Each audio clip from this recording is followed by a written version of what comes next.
Hello guys, in today's video, we're going to be reacting to his story. So his story has actually been going very viral. He has 4 million subs. So we're going to be reacting to his story.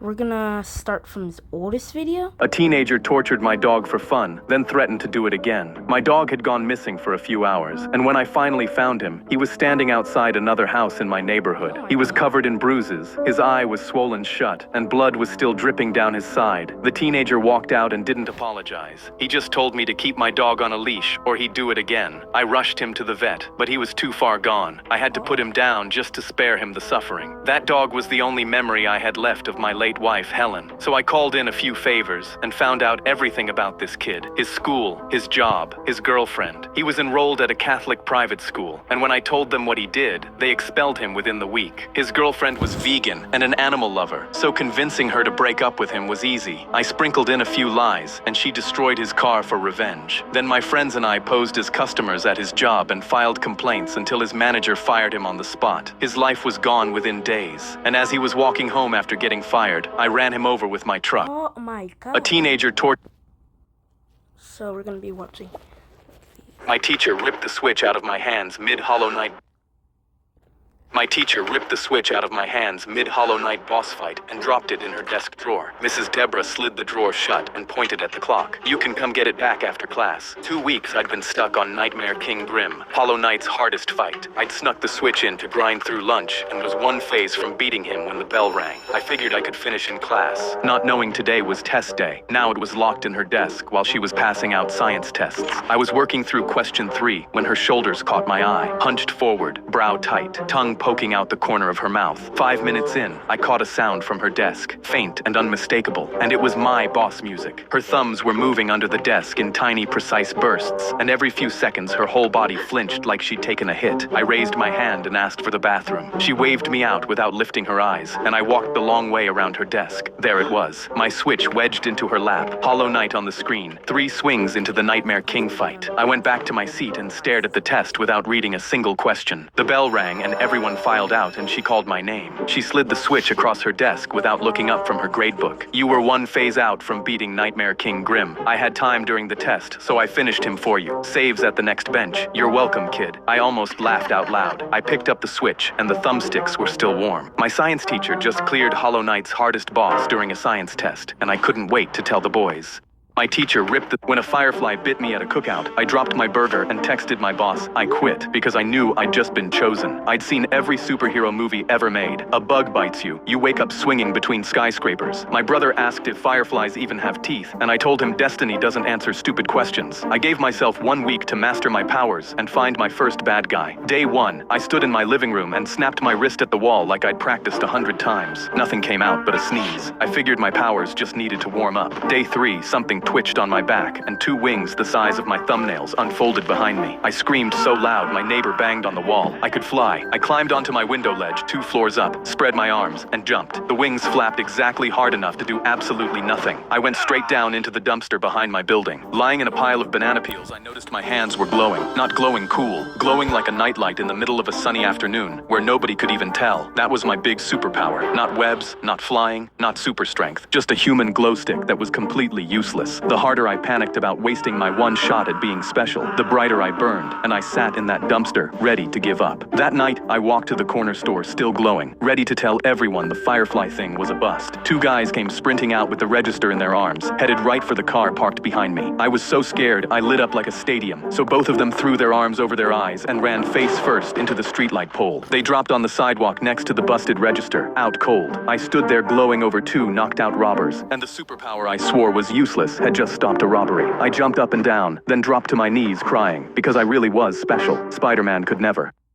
I was flying on a rescue helicopter outside the Grand Canyon when we got the call. Please hurry, my sister needs help. This is Kayla. We're at the bottom of the Grand Canyon. My arm's stuck under a boulder, and my little sister Dana is bleeding through the belt on her thigh. I keyed my radio. We're coming to get you. Keep her talking. I checked my watch and announced to my team, it's 110 degrees down there. The bleeding in that heat is no joke. Her sister has around 2 hours to survive, and we're 90 minutes away. We were 20 minutes in when the heat turned on us. The air was too thin for the blades to work properly. and our ETA slid from 90 minutes toward the 2 hours Dana didn't have. I keyed Kayla's channel and heard her singing. I spoke, "Hello?" She responded, I sing to her when she's scared. She always tells me to shut up. and her voice dropped. She's not telling me to shut up anymore. My heart was pounding, but they lost signal before I could respond. Our pilot made an announcement. "The engine temperature is redlining. We have a decision to make. We can land and let her cool off, or keep going and risk destroying the engine." Setting down meant Dana bled out while the engine cooled. "How far are we?" He looked up ahead. "Around 12 minutes away." I grabbed the safety handle. "We're going." We were 10 minutes away when smoke filled the cockpit and seeped into the passenger seats. Me and my crew braced ourselves as the helicopter started swerving downwards uncontrollably, and the canyon wall swung through the glass.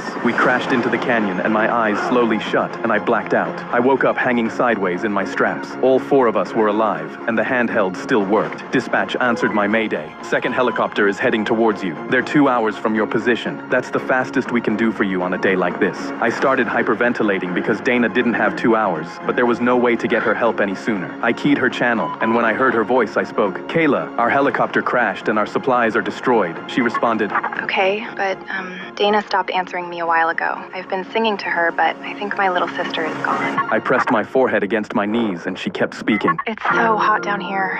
Can you come sooner? I don't know how much longer I can hold on. My eyes filled with tears. "Kayla, the next crew is 2 hours out." I was flying on a rescue helicopter. My mother had a chessboard set up in the living room, and every few weeks she'd make just one move on either side. It was like she was playing against herself in a game that lasted literal years. She taught me to play too, but always on different boards, never once letting me touch the chessboard in the living room. "That board is special," she'd say, moving a knight or bishop, then leaving it alone, sometimes for months. It had an address on it she claimed was just the store she bought the board. But then one summer she died, and I hosted a yard sale to clear her house. Immediately, a man I didn't know got out of his car and asked me if I had the special chessboard. I said, "How do you know about the chessboard?" But he just smiled and said, "Come with me." I shook my head because I wasn't going to randomly follow a stranger. However, he pulled out a paper and wrote down an address. It was the same address on the chessboard. I got in my car to follow him, and we drove for an hour to the address. I walked to the front door, and an old black woman in a wheelchair opened it. She said my mother's name and told me to come inside. She explained that her and my mother were best friends for over 50 years, but my mother was white, and growing up in the South in the 60s, she wasn't allowed to have black friends. So they played chess via mail for over 50 years to keep their friendship, making one move each time the other's move arrived. I teared up, and when I walked into the living room, I saw a chessboard set up in the exact position my mother's was before she died. I sat down and played the exact move my mom would have made. My mother had a chessboard set up. My big brother Patrick showed me his VR headset and said, "Do you want to prank Grandpa?" I instantly nodded because I wanted to play with my older brother. But when Grandpa walked into the room, Patrick placed the headset on his head and laughed. "Check this out, Grandpa. It's modern technology." He turned it on, and Grandpa immediately started screaming and dropped to the ground, shouting, "Please make it stop." I got a bad feeling and asked, "Patrick, what did you do?" But he just pulled out his phone. I loaded up a realistic D-Day simulation on Call of Duty. Right now, Grandpa sees grenades flying at him as well as blood and gunfire. My legs froze because Grandpa had served at D-Day, and it gave him PTSD for life. He was now being forced to relive it. I ran to take the headset off because Grandpa was curled in a ball crying, but Patrick pushed me to the floor. "You said you wanted to prank him." I realized I wasn't strong enough to overpower him, and when I raised my head, I saw him sellotaping the VR headset to Grandpa so he couldn't take it off. Then he took his phone out and started recording. Grandpa sobbed, trying his hardest to remove the headset, and Patrick was doubled over laughing. "This is going straight to TikTok." I knew I had to do something because Grandpa had given up trying to remove the headset and was now just praying at the sky. His best friends were getting ripped apart by mortar shells in front of him, and he could only watch. I tried to lunge past Patrick to reach Grandpa, but he stopped me with one hand like it was nothing. Then we both heard it. If I've done it once, I'll do it again. Grandpa was rising to his feet, his legs trembling, and I realized he fully believed the war he was seeing was real. He grabbed his cane and raised it like a gun, charging straight ahead. The cane hit Patrick in the chest, and he fell to the floor. I screamed, "Grandpa, stop!" But he was already on his knees, screaming, "Die, German, die!" He jabbed Patrick in the sternum with his cane, thinking it was a knife. My heart pounded as I ran behind him and ripped as hard as I could, and the sellotaped headset finally came off. Grandpa suddenly jolted up, looking at me with wild, bloodshot eyes. "What's happening? Where's the enemy?" He pointed the cane at me. Then he looked down at his grandson under him. Patrick groaned and wheezed, and I realized his ribs were cracked and purple. Grandpa stared up at me, his face returning to normal. "I'm not at war?" I shook my head while heaving. "No, Grandpa, you're at home. Now let's go get some donuts." I threw the VR headset onto Patrick's chest as we walked away. My big brother Patrick, a toddler, was doing a crossword puzzle alone on the park bench. A toddler was doing a crossword puzzle alone on the park bench, so I crouched down and asked if she was lost. She swatted my hand away. I am a 40-year-old woman, you absolute buffoon. I stepped back and saw she was 2 feet tall, and I figured she was just a confused toddler who'd wandered off, so I scooped her up to bring her to the police station, absolutely convinced I was doing the right thing. She kicked and twisted the whole way there. Unhand me this instant, you enormous oaf. This is kidnapping. I took out the tiny stuffed bear key ring from my pocket. You cutie, calm down now. I waved the bear in her face. Look, someone wants to meet you. She pinched me as hard as she could. You galloping imbecile. You must have the same intellectual capacity as a houseplant. A mom on another bench pulled her kid closer as I marched past. I held her out with 2 hands at arm's length until we got to the police station. She scoffed. Now you'll finally see what I was talking about. I took back the bear and set her on the counter. She smoothed her tiny blazer, lifted her chin, and nodded. Afternoon, officer. The officer nodded like they knew each other. Good to see you, Diane. He pointed at me. So, who's this guy? She rolled her eyes. Another idiot who thinks I'm a helpless child. He typed her name into his monitor and turned the screen around. Diane Holding, 43 years old, world's smallest woman. She straightened her tie, lifted her chin, and delivered her verdict. You've made a rather profound error in judgment. My mouth was open in shock, and the bear was still dangling from my finger. She tilted her head. Are you lost? She rallied out the door and climbed back onto a bench to pick up her crossword right where I'd interrupted it, while I stayed behind to explain why I'd hauled a grown woman in off the street. A toddler was doing. My older brother gave me a pair of brand new Jordans and said Santa Claus got them for me. I was 8 years old and believed him instantly. Before Kyle, our fridge was empty most nights, and my mom worked doubles just to keep the lights on. Then Kyle started coming home with food, clothes, things we never had before, all from the North Pole. Our neighbor got a brand new microwave, and the family across the street got winter coats for their kids. So when 2 cops knocked on our door one night asking where Kyle was, I lied and said, he's not home, because the only thing Kyle asked for in return was that I couldn't tell anyone. That lasted about a day. I wore the Jordans to school, and my best friend asked where I got them. I told him my brother gave them to me. He came over that weekend, saw Kyle's room, and said, dude, your brother's room looks like a toy store. I just smiled. Kyle gets stuff before anyone else does. Pretty soon, everyone at school was asking me about my brother, and I loved it. I started going around telling kids about how Kyle's business partners drove up in nice cars every couple of weeks to pick up garbage bags full of stuff from our house, about the trucks that showed up at night, the boxes Kyle loaded into them, and how I woke up one morning to $50 on my dresser with a note that said, thanks for being quiet last night, buddy. So when career day came around, I made a whole poster about my brother, stood in front of my class and told them Kyle helped get products to families in our neighborhood who couldn't afford to buy them from stores. My teacher stopped smiling halfway through and asked to talk to my parents after school. That Friday, 2 cops knocked on our door, and I smiled like usual and said, he's not home, exactly the way Kyle taught me. They didn't believe me this time. They came back with a warrant and walked Kyle out of his room in handcuffs. I just stood in the doorway. I didn't understand what was happening. Kyle looked at me on the way out and said, it's okay, buddy. Don't worry about me. That night, I found out what the North Pole really was. Kyle had been stealing from a massive corporation and giving it all away to us, to the neighbors, to anyone on our block who needed it. Every gift he ever gave me was stolen, and my career day poster ended up in his case file. After they took Kyle, the lights got shut off and we lost the apartment. My older brother I was camping with my 5-year-old son when I unzipped our tent at night to pee and came face to face with 3 bear cubs. But when I looked up, a huge mama bear stood right over them, staring dead at me, and let out a low growl. My whole body locked up, and I backed away so slow I couldn't even close the flap. I'm a wildlife biologist, so I knew the one rule: never get between a mama and her cubs. But my son, wide awake on his iPad, saw them through the open flap. Oh, Daddy, I want to keep one! I'd spent all day teaching him bears were dangerous, and now I had to keep us both alive. The iPad's glow caught a cub's eye, and it started waddling straight toward the light in my son's hands. See, Daddy? He likes me. I reached for the zipper to seal us in, but my son lunged past me. Come to Papa. The cub padded right up to the screen next to my son, and the mama's growl deepened into a roar. My chest went tight. I tried to grab the cub to set it back out, moving slowly so she stayed calm, but my son yanked it into his chest. No, he's mine. I'm Papa Bear. The cub squeaked, and the mama tore through the flap, her claws shredding the nylon as she forced her whole body inside. She was in the tent, drool roping from her teeth, her eyes locked on my son. My heart pounded so hard I could feel it in my throat, but I couldn't move because the second I did, she'd attack me first, then my son. The iPad blared a Roblox video, and all 3 cubs' heads snapped toward it. This was my chance. I snatched the iPad off the tent floor and hurled it out through the shredded flap into the darkness. My son's jaw dropped as the cubs loosened from his grip and bolted after the glowing screen, scrambling out of the tent, and the mama wheeled around and charged after her babies. My son dove toward the opening, trying to chase after it. "My iPad!" I caught him by the ankle and yanked him back into my chest, my hands shaking as the last of the bears crashed off into the trees. Those cubs never wanted my son. They were iPad babies just like him.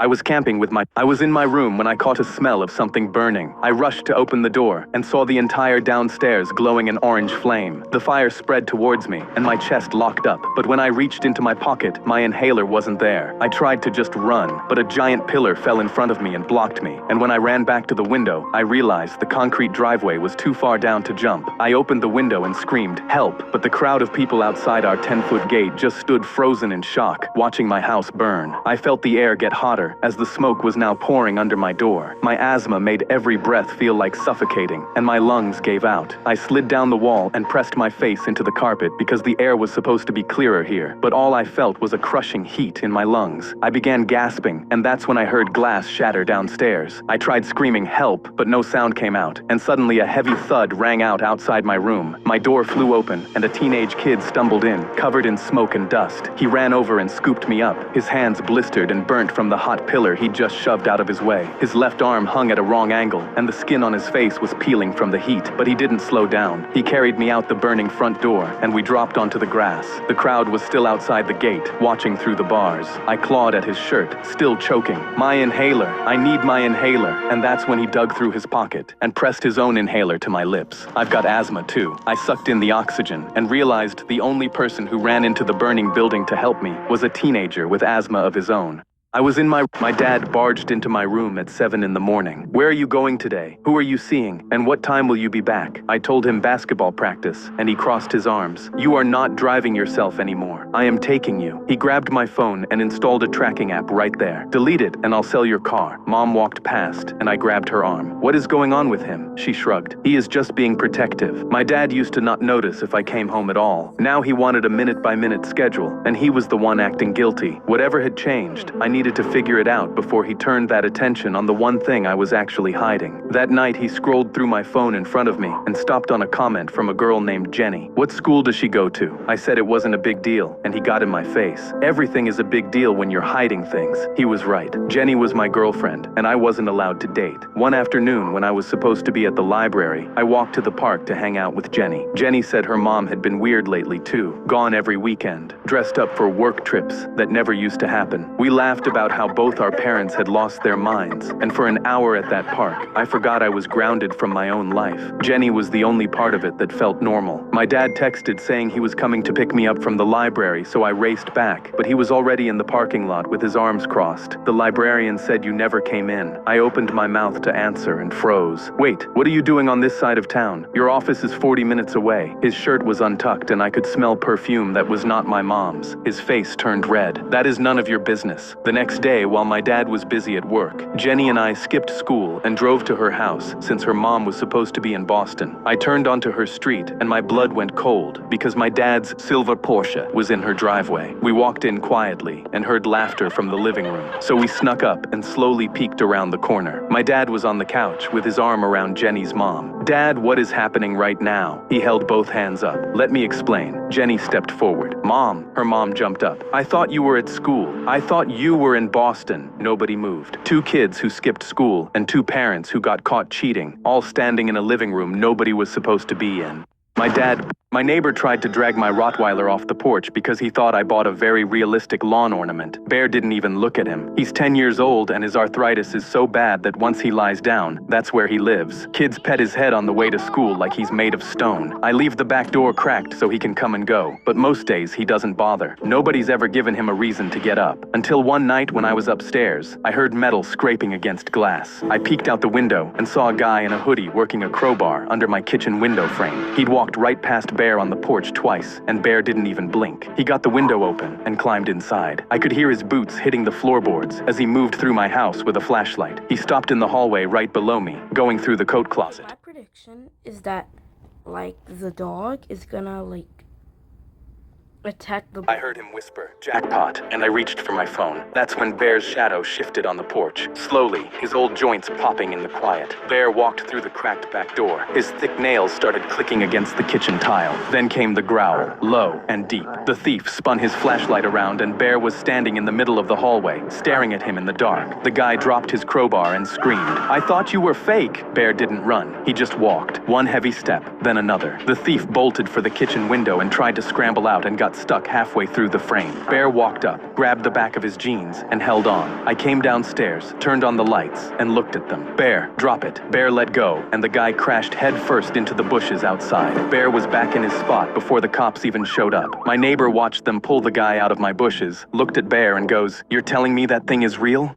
My neighbor tried to drag my Rottweiler off the porch. My grandma walked out into the open street with her eyes closed. A bus was seconds away from hitting her, and I screamed her name and sprinted towards her, but suddenly, the bus disappeared. I stood there frozen in shock. She laughed and held out her hands to show me her bug. "This is a lucky cricket. It protected me." I laughed. "Grandma, what are you talking about?" She whispered. "I know a lucky charm when I see one." My heart was pounding with adrenaline because I couldn't understand what was going on, and it felt like my grandma was pranking me. I held out my hands for her to give me the cricket. "Aight, let me test this out for myself." I walked into the corner store with no cash and grabbed a soda. Before I reached the counter, strangers started pressing cash into my hands, 20s and 50s, more than I could hold. A guy by the door spun his keys on his finger. "Been wanting to give my BMW to somebody who deserves it for free. Give back to the world, you know? You want it?" Grandma stayed by the door, not smiling now. "With great power comes great responsibility. Don't abuse it." But I was already spinning the BMW keys around my finger. I backed onto the sidewalk, telling her I was keeping it forever. I was gloating so hard I didn't feel the cricket slip out of my fist. I stepped off the curb and felt something pop under my heel. I lifted my shoe and the cricket was flat on the concrete. I laughed.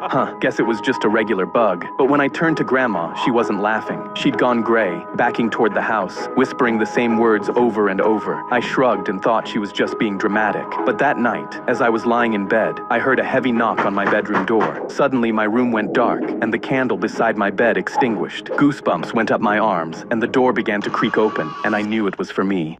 My grandma walked out into the open street with her eye. I searched garden gnome one time as a joke. That was a mistake. By morning, my Instagram was a gnome catalog. Every reel between cooking videos was a man in cargo shorts whispering about the gnome lifestyle. I scrolled past, but the algorithm didn't take a hint. It took a vow. YouTube ads started playing mid-podcast. Tired of a soulless yard? I muted them. My phone kept suggesting Pinterest boards titled Cottagecore Sanctum. Josie glanced over my shoulder and snorted. "Babe, your phone thinks you're a 50-year-old woman named Doreen. It's a glitch," I told her, so I tried to fix it. I searched for cars, sports, normal guy things. The algorithm absorbed it and got worse. Now I was getting ads for gnomes holding tiny footballs, so I deleted the apps, but Josie's phone started showing them. "Why am I seeing this?" she asked, holding up a video of a man kissing a gnome on the forehead. So I bought one, just one, a small ceramic gnome from the hardware store, thinking if I gave the algorithm what it wanted, it would calm down. I set it on the windowsill facing the yard. The next morning, it was facing the couch. "Did you move that?" Josie asked. "Glitch," I said. The Etsy emails came next. "Based on your interests." Josie found a package on the porch I didn't order, then another, then 6. So I stopped opening them, but the company started calling. "Sir, your Gnome Society membership is overdue." I'd never signed up for a Gnome Society. I told Josie we were moving. She was on the couch when I came home with the boxes. The TV was on, but she wasn't watching it. She was watching the corner of the living room, where every gnome I'd been mailed sat in a neat little arc facing her. "I didn't put them there," she said. The TV cut to a commercial. A man in cargo shorts smiled at the camera. "Welcome to the gnome lifestyle," he said. Josie looked at me. I think we joined. The gnome on the windowsill had turned again. It was facing us now.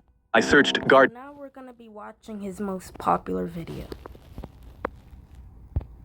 My twin brother Chris and I were 9 when we learned Morse code. We tapped messages under the dinner table when Mom told us to stop talking and tapped through the wall between our bedrooms every night. When Chris got into a car accident and the doctor said he'd never wake up, I pulled up a chair next to his bed, took his hand, and tapped. "Are you there?" Nothing. But I came back the next afternoon and tapped again. Before I left, I always said the same thing. "See you tomorrow, Chris." A week later, Chris's fingers twitched against mine, and I almost fell out of my chair. I grabbed a nurse and she barely looked up. They're reflexes. It doesn't mean anything. I bought a notebook notebook the next day and started writing down every single one. 4 months in, Mom watched me scribbling and said, "How long are you gonna keep doing this? Until he taps back." "He's not gonna tap back. You're talking to a corpse." Dad lasted a few more months before he pulled me into the hallway. "We need to talk about donating your brother's organs. His fingers move every time I hold his hand, Dad. The nurses said those are reflexes. Stop getting your hopes up, son. I don't care what the nurses say. You're not donating my brother's organs." But a week later, my parents called to have Chris transferred to a long-term facility to die and scheduled a meeting to sign the papers. The afternoon before the meeting, I tapped into his palm like always, but this time, something tapped back. Short, short, short. Long, long, long. Short, short, short. SOS. I grabbed his hand. "Chris, if that's you, squeeze once." He squeezed so hard my knuckles cracked. I stormed into the meeting room and told them my brother just responded to me. The caseworker said, "This is very common with families who aren't ready to let go." My parents nodded. I grabbed the transfer papers off the table. "You're not signing anything until you come see for yourself." I walked them to Chris's bed and grabbed his hand. "Ask him anything." The caseworker asked what year it was. Chris squeezed out the answer. Count to 5. 5 perfect squeezes. His mother's name, tapped out letter by letter. By the 10th question, she said, "He's still alive. We can't move him." Weeks later, I asked Chris what kept him fighting when everyone gave up. Heard Mom call me a corpse. Heard Dad say donate my organs. Heard all of them leave, except you. I asked why. I wanted to see you too. My twin brother Chris and I... Okay, so guys, this is the end of the video. I hope you guys enjoyed it. If you did, make sure to like and subscribe. Bye.